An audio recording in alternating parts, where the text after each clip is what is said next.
Nagpapasaklolo si Senator Bato de la Rosa sa PNP para mapasailalim siya sa kanilang kustudiya ayon po kay Senate Sergeant-at-Arms Mau Aplasca. Isang araw yan matapos ang tensyonadong barilan sa loob ng Senado. Kinumpirma naman ni Senate President Alan Peter Cayetano na wala na sa Senado si De La Rosa at wala raw masama dito. Narito ang aking report. Is no longer in the building. Senator Bato together with Senator Padilla had left the Senate premises. Upon receiving the report, the Sergeant-at-Arms with Sec Mendoza proceeded to verify the information. Kinumpirma ni Senate President Alan Peter Cayetano na wala na sa Senado si Senador Bato de la Rosa matapos ang barilan sa Senado kagabi. Ayon kay Cayetano, nag-text sa kanyang asawa ni Senator Bato at humingi ng tawad sa nangyaring gulo. Sinabi raw ni Mrs. de la Rosa na kinuha na itong oportunidad ng kanyang mister para umalis na lang sa Senate compound. Pero paglilinaw ni Senate President Cayetano, hindi umalis si Bato ng Senate building habang nangyayari ang barilan, kundi nung madaling araw nung humupa na ang sitwasyon. It is for this reason, I am sure that Ronald made his, in quotation mark, escape. He told me habang tumatagal kasi siya dyan sa loob ay mas nadadamay pa kayo. Alam naming hindi lulusubin ng NBI at CIDG and police o sino pang mga militar ang Senate kung wala siya sa loob. Kaya kahit na gaano siya ka-safe dyan, mas nangibabaw pa rin para sa kanya ang safety ng lahat. Sabi pa ni Cayetano, wala namang mali sa ginawang pag-alis ni De La Rosa sa Senado. Hindi naman daw kasi pugante ang kapwa senador. Bago ang sunod-sunod na pag-alingaw-ngaw ng mga putok ng baril sa Senado, lumabas ang balita tungkol sa utos ng Korte Suprema na magkomento muna ang lahat ng sangkot na panig sa hinihinging temporary restraining order ni De La Rosa para hindi siya maaresto alinsunod sa warrant ng International Criminal Court. Ibig sabihin, walang TRO na inilabas ang SC. I couldn't see him. Hold on, let me try to. Kaya kahapon nang tignan ko ang session hall, wala na si Senator Bato. Kaya sinundan ko siya sa 5th floor kung saan naroon ang kanyang opisina. At doon, nasa lubong ko siya. Sir, what did you? Sir, may information. Sir, may information daw, sir, about your TRO, sir. Meron na po bang TRO, sir? Wala pa akong dumating sa akin. Oo. Information that some NBI operatives daw are on the way to the Senate, sir. Okay, wala tayong problema dyan. Ang gawin nila. Session ngayon. Sinabayan ko ang senador hanggang sa elevator at pabalik sa session hall.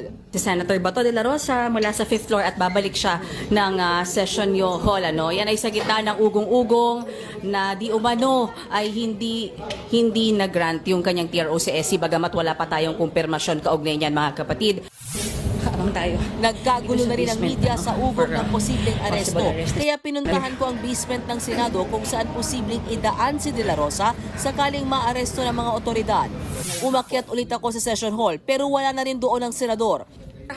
Hanggang sa makita na ng media si De La Rosa kasama sa Senator Amy Marcos na pababa ng elevator. Sir, how are you? Sir, where are you going? Ilang sandali pa, dumating sa 2nd floor ng Senado si Senate Sergeant-at-Arms Mau Aplasca at sinabing may aarestuhin sila. Anong operation, sir? Makalipas ang ilang saglit, sumulpot si Senator Bato at sumakay ng elevator. Ito na ang huling pagkakataon na nakita ko si Senator Bato bago ang barilan. Nakapaglabas pa ng pictures ang kampo ni De La Rosa habang nasa Senado matapos ang gulo. Pero wala si Bato sa meeting ni DILG Secretary John Vic Remulla sa mga senador. Git ni Cayetano, hindi gawa-gawa ang gulo sa Senado. I don't think there's any question. The Senate is under attack. Pagka may nagpaputok na warning, hindi under attack yun? My God, we're a democracy. This is the Senate of the Philippines. Please naman. Diba? Who's the first casualty? The media. Wala ng media kapag wala.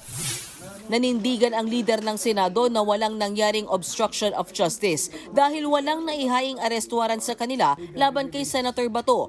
Pero nasaan na nga ba siya? Ayon kay Senate Sergeant-at-Arms Aplasca, nagkausap daw sina De La Rosa at PNP Chief Melencio Nartates Jr. Hiniling daw ni Bato na mapasailalim siya ng kustodiya ng kapulisan. Si Senator Bato po, magbiro, di ba, kilala natin lahat, but the way I sense it, parang merong serious na pagsasabi at merong kasamang pag-alala sa kanyang seguridad. Kanya, gusto mo, Chief, doon na lang ako magpa-custody sa PNP. Pero ayon kay Aplaska, walang commitment na ibinigay si Melencio Nartates Jr. Sa datos naman ng Bureau of Immigration, walang record na nakalabas na ng bansa si De La Rosa.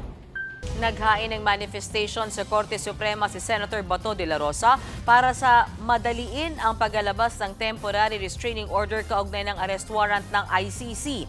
Sa manifestation ng kampo ng senador, iginiit nila ang nangyaring gulo sa Senado para maglabas ng TRO ang SC. Kailangan daw maprotektahan ang senador. Sakaling mapagbigyan ng SC ang hiling ng TRO o na TRO, mapipigilan ang pag-aresto sa senador at ang pagsuko sa kanya sa ICC para litisin dahil sa madugong war on drugs. Kahapon binigyan ng SC ng 3 araw ang respondents na magkomento sa hiling na TRO ng senador. Mga kapatid, Mean Los Baños po, huwag magpahuli sa mga balita at impormasyong dapat ninyong malaman. Para sa mas malawak na balitaan at diskusyon, mag-follow at mag-subscribe na sa social media pages ng News 5.